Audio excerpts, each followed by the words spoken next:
大家好，我是阿胖。今天用土豆、五花肉做好吃的。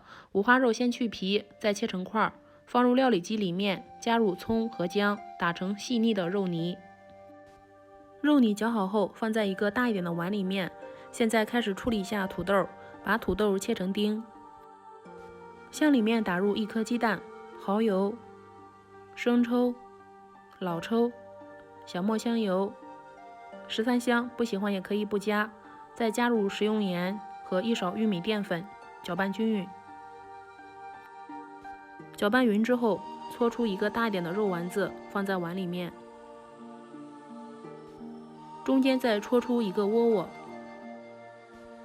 然后向里面打入鸡蛋，依次放在笼屉里面。水开上气，开大火蒸15分钟。蒸好之后，再撒一点葱花，装饰一下。如果感觉味道淡的话，吃的时候上面还可以再加一点生抽。土豆五花肉这样做简单还好吃，喜欢的话试试吧。